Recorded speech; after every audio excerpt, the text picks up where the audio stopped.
แห้งด้วยนี่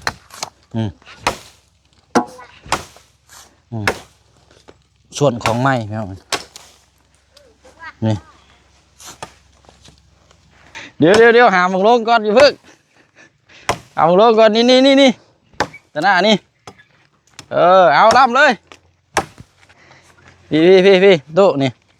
แถวนี้ก้านไม่ตาพี่น้ำล่ำเลยอึด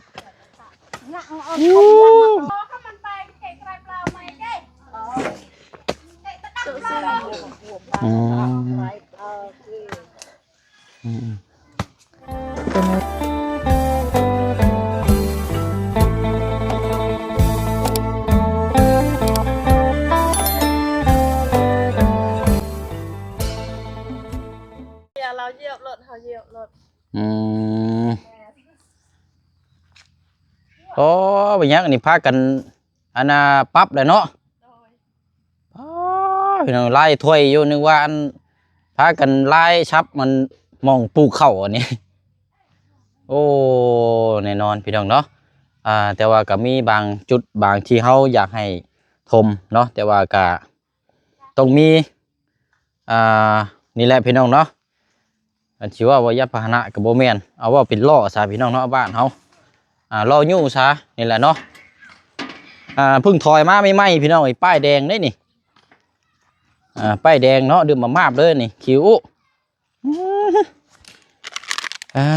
เอาเดี๋ยวนี่แหละพี่น้องส่วนกับหมากจุกเนาะหรือว่าพั่วเอาย่างนาเอาย่างดีเลยพี่น้องเนาะเอากะอะไรพี่น้องซื้อมาแล้วกะให้เราเฮ็ดแล้วกะอันนี้ก็มอบให้เป็นทางครอบครัวเราเลยเนาะดูแลเอาเองแบบนี้พี่น้องเอาพอตู้เฮ็ดล่ามนี่มักจกนี่ใช้คือล่ามสั่นแท้เอาตกแต่งเอานี่กระส่วนนี่อย่างดีเลยน้ำกินกันอยู่นี่แล้วนี่อยากจะกินน้ำซื้อมาแพ็คนึงเอาพี่น้องเนาะเอากราบสบายดีและสวัสดีพ่อแม่พี่น้องนำกันเบิดสุขุสุคนพี่น้องเนาะพบเจอกันอีกคือเก่าพี่น้องเนาะมื้อนี้ก็ซื้อ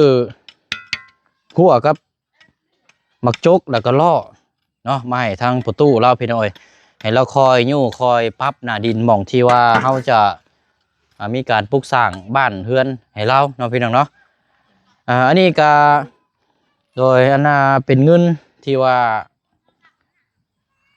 ยอดต่อที่ว่ารักษาทั้งน้องคำดีพี่น้องเนาะจากทางอันน่ะยอดอันน่ะของทางเมวันสุริเพชรนะพี่น้องเนาะยังเหลืออยู่2,500,000 กีบ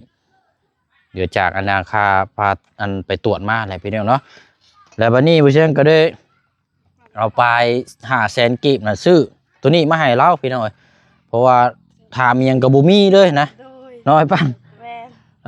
ก็คิดว่านี่ใดพี่น้องก็เลยบัตรมันมีแต่แนวจำเป็นต้องใส่บาทนี่ก็ได้ซื้อมาให้พี่น้องล่อนี่ก็340,000 กีบพี่น้องเนาะ340,000 กีบแล้วก็หัวนี่50,000เดี๋ยวตอนนั้นอีกอันน่ะ60เนาะประมาณ400,000-500,000ปลายน้อยๆพี่น้องเนาะเอาไอ้ปั้นรบกวนอีกทีนึงเนาะเนาะเดี๋ยวแหละถอยรถมาให้เราพี่น้องป้ายแดงพอได้ขี่เนาะโดยยี่บอกกันโอ้ยชัดลอกได้บ่ประตูลองเบิ่งเนาะลำเปรียมันลำปะเจ้ายังไปตัดเอาไม้นั่นก็ได้ไม้จังไพ่นะคันมีปิดส่วนนะมันจังยาวมันจังคักแล้วส่วนอันนี้ย่างดีได้นี่นะเสียบปุ๊บเนี่ยก็มันง่ายตักเช่นนี้เลยย่างดีเลยตัวนี้นะดีใจแหละดูแลเอาแล้วผู้ตู้เด้อเพราะว่านี่แหละพี่น้อยซื้อมาให้เราแล้วกันลวงแล้วก็แล้วนี่สีทองเดือดมาก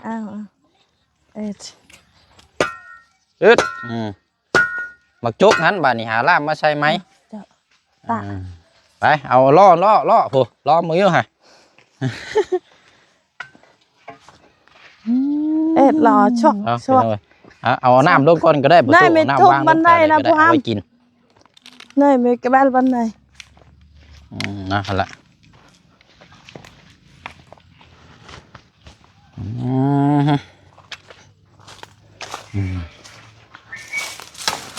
เอาแม่นี่ลืมได้เลยตัวนี้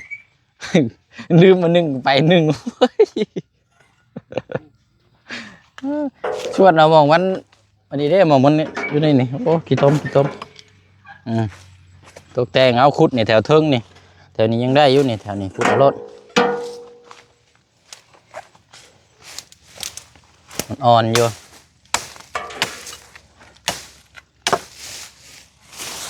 ได้อยู่วะได้คักอยู่วะ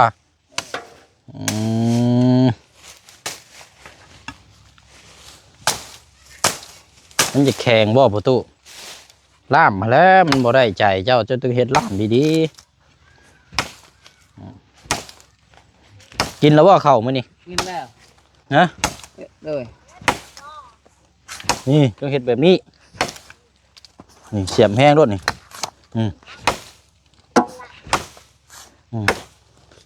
ส่วนของไม้พี่น้องนี่ให้เจ้าเสียบคอยคุดไปผมได้พ่นคอยเจาะเอาเลยเจาะแล้วลงไปถมมองโกนๆเด้อมองสิปุกเพื่อนผมมันจังดินมันยังหายากอยู่แต่เอามองที่มันอันนี้เนาะนึ่งมาเลยกระเปะตองโกไม่ยังนะล่ามมันยังหยิกสั่นอยู่นี่จะหาล่ามเฮ็ดยาวๆเฮ็ดใหม่เด้อนี่ไปยู่เบิ้งบาดนี่ค่อยเดี๋ยวหามึงลงก่อนอยู่เพิ่งเอามึงลงก่อนนี่ตะหน้านี่เอาล่ำเลย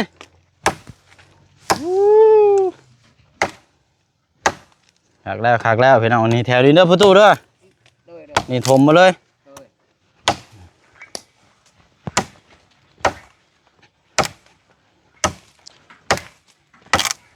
แต่ลิ้นมันอ่อนอยู่นี่ใส่ส่วนเหยียบเอาก็ได้พี่น้องได้ยี่หรอกถ้าดินมันแข็งนี่ยังว่าเส้นหมักจกคุดเอาจานเนอะมันได้พวกฮัมอันดูวักใหญ่พอดเป็นล้มผู้ดีน่าลวงหมักบอกละอย่าได้ให้เราแก้ไขไปก่อนมาแล้วจังหาเอาตัวไหมโดยเอาล่ามมันอันนี้ไม้อันนี้มันแข็งแห้งไหมเอาล่ามไม่จังไพ่หันก็ได้มันจังอันนั้นโดยพอทำหมกจุกเนาะได้เด้หักได้ยุ่แตงเอาเนาะเอาลองเฮ็ดเบิ้งซะมาได้หักง่ายไปสินี่คุดนี่คักแล้วแต่ว่าก็ต้องระวังอะไรยันว่ามันอันนั้นเนาะโอ้มีหัวปวกเนาะประตูเนาะจะเรียบเดี๋ยวให้ลูกชายเรื่องมาซอยเด้อให้ลูกชายมาขุดจะหน่อยบ่ได้อยู่เฮือนไม้ตายก่อนขุดผู้เดียวเป็ดแต่ผู้เดียวติลูกกดบ่มาซอยบ่ซอยอยู่เราบอกเราไปหาหน่อไม้ลูกผู้ชายน้องบอดี้เห็นเด้โดยเราไปหาหน่อไม้ให้บอดี้หันมาซอย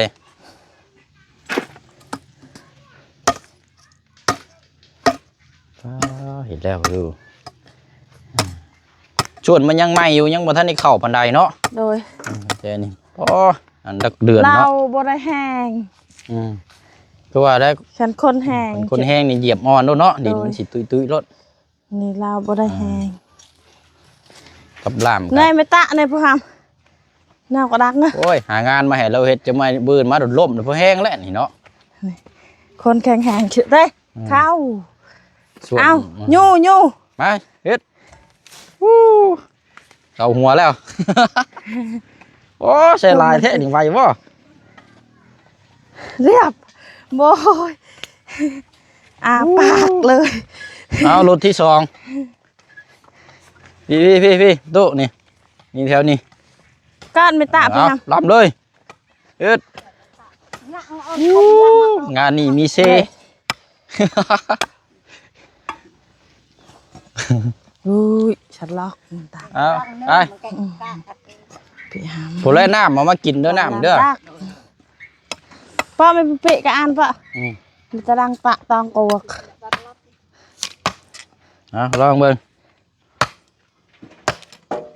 ไปขุดไปแล้วก็จังมาเอาแถวนี้แถวสูงพี่นี่ โดย แถวผู้ยู่แถวผู้ ขุดแถวชุงเลยเห็ดห้องคือเฮือนบาวตะโล เห็นห้องเอาบัดเห็ดร่องเอาก็ได้ แมน คันว่าคันบ่เห็นห้องเห็นร่องนี่ฝนตกมานี่จังใดมันก็ทะลักเข้าไปพี่อยู่แล้วพี่น้อง โดย น้ำนี่เข้าตารางเฮือนไปหมดแล้วต้องเฮ็ดคลองน้ำ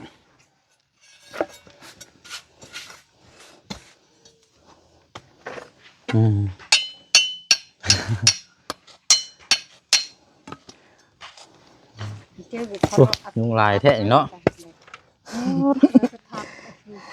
เอาคอยขุดไปประตูเด้อ มาปะกะเหี่ยวชะลักมันลึกเอามองช่วย ได้อยู่แต่อันนี้ก็เข้าอยู่แปะมันจะก่อ ต้อง เนาะ มันอันนั้นต้องเฮ็ดดีๆตัวนี้เนาะต้องหาค้อนอย่างมาทุบใช่ ไอ้ก่อเนาะ เพราะว่า จังจำไป เปีย อันนี้นะมันชิว่าตรงๆก็โอ้ตายปอรวมแห้งอันน่ะจุกของเวียดนี่สิมันจะเป็นนูกลมไปหน่อยแต่ของลาวเขานี่มันจะเป็นแบบเป็นเหลี่ยมนะมันสีง่ายอีกนิดนึงอันนี้เป็นหูกลมเลยต้องหาตะปูมาตอกใช่ หน้าปิ โอ้ เถอะ บ่ได้ดอกนี่เฮ็ดไม้แล้วเก็บไว้เฮ็ดเฮ็ดไม้เฮ็ดดีๆแล้วจบอืม เจอป้าแกไม่ได้หยับอันไหนแล้วก็หอมเลยได้ใหญ่เจอมา นั่นแหละไล่ถอกไปแถวนั้นบ่แล้วจังชาที่เดียว โดย แถวกกมันมีนะดินยังเหลือหลายอยู่แถวนี้ เอาแถวนั้นก็เอา แล้วขุดแถวริมนี่ไป โดยเอาไว้นี่แบบนี้ เอาไว้ เอาไว้พ่อก่อนก็ได้อย่ามันเจินลง โดยเอาไว้ทำนี่แหละ บ้า พ น อดีแห ห่า ละ ง งามแหละ ซ้ำนี่แหละบ่ กู ต้อง ห้ามใจ เข้า พี่ ลาย น้องเนาะในเตอในเลย เข้าลายเดียวตะพังแล้วมันสิเจิน โดย พอดีละ จะบ่ปะเลยก็ อันนี้มักจกค่อยซับเอาอันนี้เนาะโอ้ปานปลูกข้าวเป็นอันนี้อยู่นี่ว่าเราปลูกข้าว ขอคำดีได้ดินงามแล้ว ดีใจน มื้อแรกเงิน6จังซี่ มาบัดนี้บัดคนละอย่างเลยบ่ปรับมื้อเช้านี่พี่น้อยมันก็เลยเบิ่งดูดีบัดนี้งามเลยบัดนี้นี่แหละ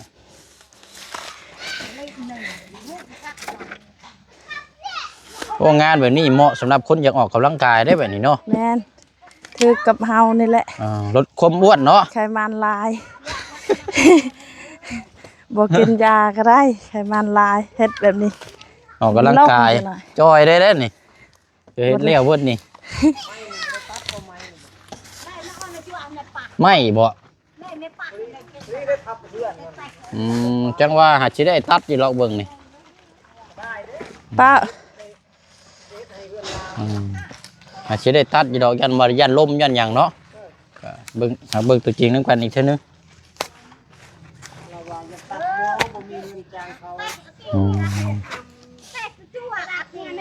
จังว่ากันมันลำบ่ได้ใหญ่ปานใดหรอก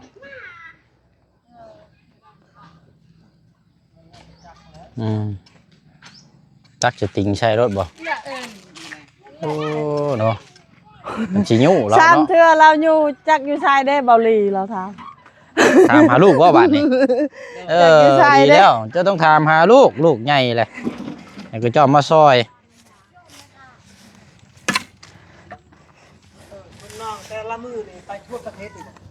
แม่นเขาไปเบิดมันทีมงานหลาย อยู่ใต้พุ่นก็แม่นโดยส่วนใดก็ไปหลายหมอง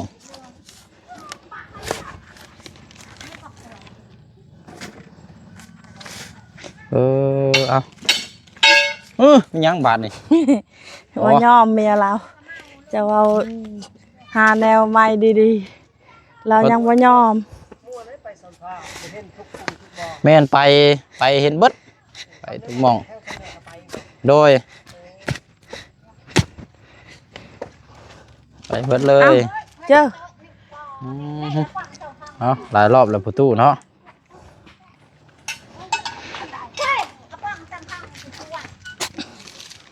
เมื่อยว่าประตูเอาน้ำมาให้พ่อนะฮะน้องน้ำหนึ่ง น้ำหนึ่งเอ็ด เอาน้ำมาให้ประตูนะฮะจะเป็นลมแล้วฮะ กินน้ำก่อนกินน้ำก่อนอะเอาผู้นี้บ่ฉันน้ำหนึ่งนะ โมเมนแล้ววะ ง่วย เอาไปให้ผัวเจาะน้ำนะ ยันผู้ห้ามยันผู้ห้าม เอาขวดเดียวก็พอนะแล้วก็จะเอาไว้กินมาเฮ็ดเบี้ยงบื้นก็เอามากินเสิร์ฟแล้ววะซอยกันแล้ววะผัวเฮ็ดเบี้ยกับเมียนั่นก็เสิร์ฟน้ำแล้ว นายแม่จูนได้ไหวแต่ไม่งวดดาวแม่จูร้อนเลยไป เตียงพี่น้องเนาะคันว่ามีเตียงนี่เหมาะอยู่แต่ว่ามันอยู่บ้านอยู่แถวนี้บ่มีขายอยู่สวรรค์พุทธคันว่าสีได้นั่นก็ต้องสั่งให้เขาเจ้าเฮ็ดให้คันว่ามีไม้เสร็จ นี่คันแม่เบิ้ลดีในละปิเนี่ยรถพอดเนอะตะnhẹ cái rút mà cái tại mười lọt phọt bìa nhẹ rút hả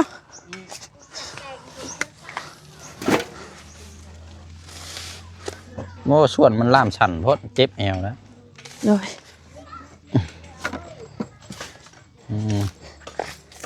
ขี้เหงื่อ โอ้ยเพื่อเอาแถวนี้ก็พอดีเลยแล้วแถวนั้น แม่น แถวนี้เบิด แม่นพอดีเลยแถวนั้น เพราะว่าอันเขากับเฉาะแถวนี้น้ำอีกนะ rồiพอดีเลย มึงได้ไปจับนั่นจังว่ามีแมงต่อได้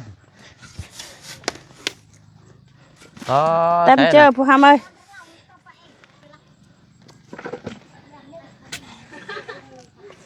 tem chơi phụ ham ơi ได้อยู่บ่เนาะ lon bơ นี่มันร้อนนี่ต้องเอาตะปูมาเจาะนี่เนาะ rồi เจาะหน้าเจาะหลัง bố mưa lời mưa này kìa ได้อยู่แต่ว่ามันอยากร้อนนะต้องระวังนั่นแหละต้องระวังมัน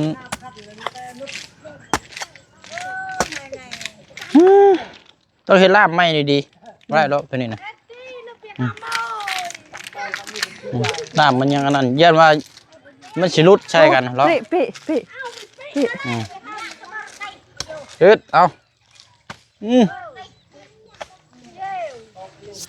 หนึ่งล่าตางอน vẽ cho bạo chỗ này từ kia sao từ kia từ kia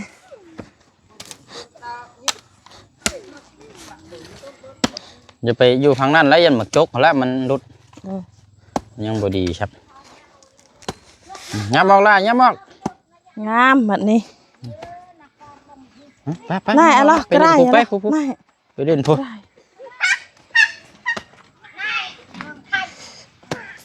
เคยอยู่ดอกดินมันอ่อนอยู่ men ตู้เอ้ยมันก็คอยเฮ็ดไป rồi คันว่าเมื่อยเขาก็นั่งเนาะ โดย มีไผบังคับหรอกงาน แม่น เขาเฮ็ดของเขาเอง แต่ว่าอยู่ที่ว่าเขาเฮ็ดนั่นเขาก็แล้วไว้ rồi mình quay tạ mình là cái mình lu đăng cái mình cho lọc chờ ở đâu tại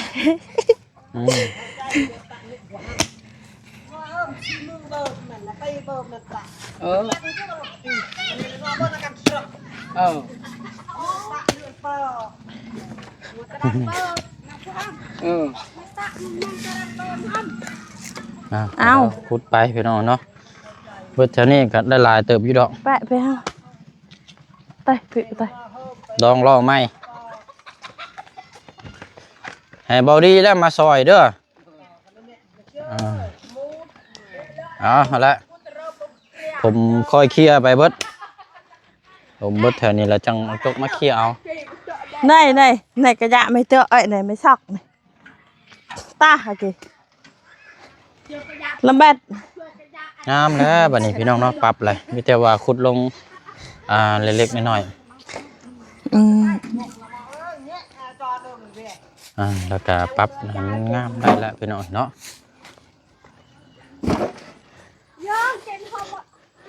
อืม nhẹ râu này chưa chụp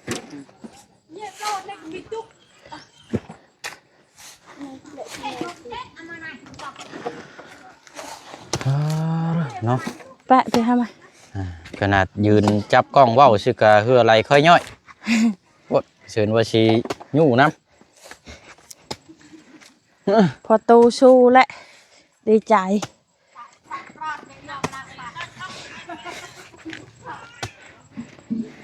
เจ้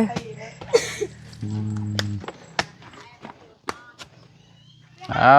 เฮ็ดไปพี่น้องเอ้ยเนาะ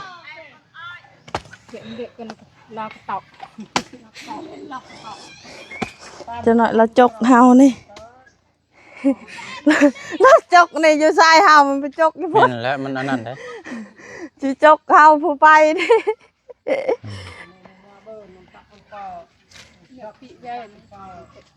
คันว่านั่นก็ค่อยเหยียบเอาก็ได้ โดยนี่นี่ให้เราเฮ็ดเบิ่งตาเข้าไปกินแน่มี ส่วน ตา เบิ่งบ่ ซักออนกระยะมั้ยซักกัน ช็อกนี่คือตักใช่เห็นบ่ โดย เออ เว้ากับคนหูหนวกดังๆนั่นแหละ บ่ต้องให้ผัวเราเว้าเราห้องใช่แห้งๆด้วยเนาะประตูจ้าตกใจเบิ่นเฮาหมดนั้นยังนี่มา คือ เราให้เมียแล้วอ้อเหมือนอยู่ในเฮือนหมื้นั่นเด้จ้าลอยห้องเมียโดดเฮาสิมายังอันนี้วะพูดดีๆเดือดดีประตูดีวะ Mana segala yang siang amu siang amu baca lawai.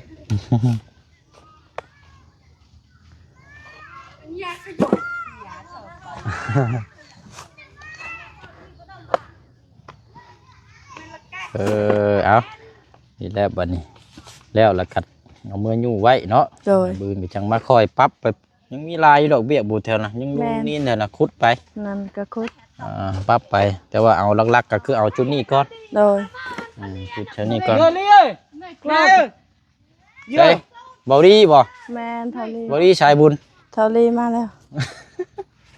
แน่โกรธอะไรโกรธอะไรโกรธอะไรโกรธในเจ้าเต็มโกรธอะไร โอ้จะว่าถือบอดี้ไปจักอันนี้เนาะบอดี้มักไปจักแบบนี้เนาะลองมึงเยอะฮะ อ้าวล่ะโกรธแปะเฮ็ด เจาะบีช่างก่อนเต้เท่าเมื่อกี้อะไร Đâu chịu đi เฟดบีดาวโอเค ตักกี่ดอกแบบนี้แล้วส่วนลงแถวนั่นแหละ เฟดดาว แถวบริเวณมองแล้วนั่นเทต้องไปรถ เออ Ừ เราถมไปเท่านั้นแหละเนาะเอานั่นแหละเนาะวันเวลานี่ Đâu Dần lò แป๊บเดียวพี่น้องเอ้ยมือต่อมือ Đã อันนี้ก็กกบักมี่เนาะอันนี่ก็คันว่าอนาคตคันว่าบ่อยาก เหนื่อยได้จ้ะ ขุดลงเลยแล้วก็เอาขี้ดินตัวนี้ Ăn cái lò. ง่วง จะเฮ็ดหัวไว้นี่เด้อ Chay. นี่ทันนี่ โอ้วางเด้อฮะอยู่ข้างหัวนะบักจกร้อนได้ฮะอืม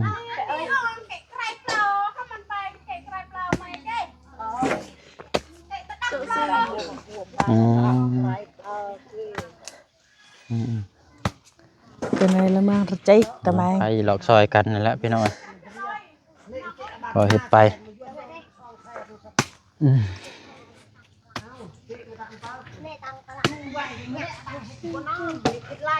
นะไล่อยู่ดอกเนาะไอ้ปั้นเนาะก็เฮ็ดไปเนาะ แมน มีแต่ให้เราคอยขุดคอยปรับไปแล้วก็ โดย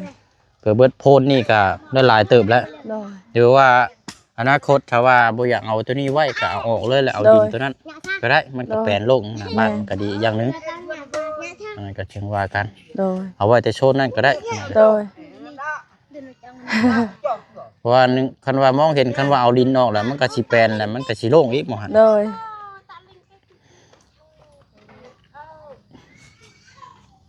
เอาออกก็ได้ อืม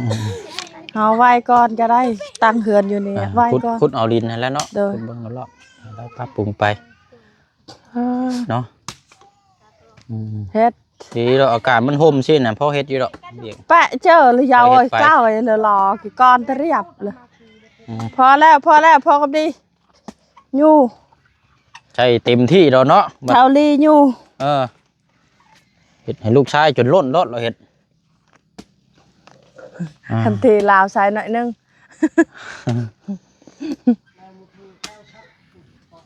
กินคือแบบสีอันนั้นเนาะกินน้ำบ่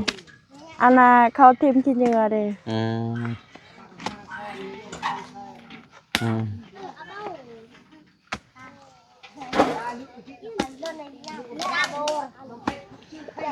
เฮาบ่เห็นที่เหยื่อรถพอดอยู่บ่เฮ็ดอู้ เนาะเอาไปหน่อยว้าวไปหน่อยเนาะกินนี่แคปภาพหน้าจอเอาไว้ใส่ปุ๊กเนาะเอาสนอมีแต่ว่าตามนั้นแหละพี่น้อยเพราะว่านั่นก็จัดแจงให้ทางประตูแล้วคอยเฮ็ดไปบัดนี้ โดย เพราะว่าเฮาซื้อสิ่งของมาเพราะว่าสิ่งนี้ก็มันจำเป็นต้องใช้ โดย โพดินตัวนั้นแหละพี่น้อย แม่ แล้วคอยขุดไปแล้วก็เดี๋ยวสิมาอัปเดตเบิ่งนํกันอีกทีนึงเนาะ โดย แล้วก็ติดตามเบิ่งทางเสาเฮานำแน่ว่าจักมื้อใดสิได้พี่น้องเดี๋ยวสิแวะเข้าไปเบิ่งอีกอยู่ โดย กันมาแล้วก็เดี๋ยวสิแจ้งทางเอื้อยเพิ่นแล้วก็พร้อมมา ไปเจอ กันเนาะ แกนลาบ เด้อฮอดหั่นละมีแต่ว่าสิแยกย้ายคือเก่าเด้อเพิ่นนี่เด้อปั้นเด้อ โดย เอาขอบใจละลาย เด้อ เนาะไปเลยประตูเด้อไปเวียกต่อก่อน เด้อ โดย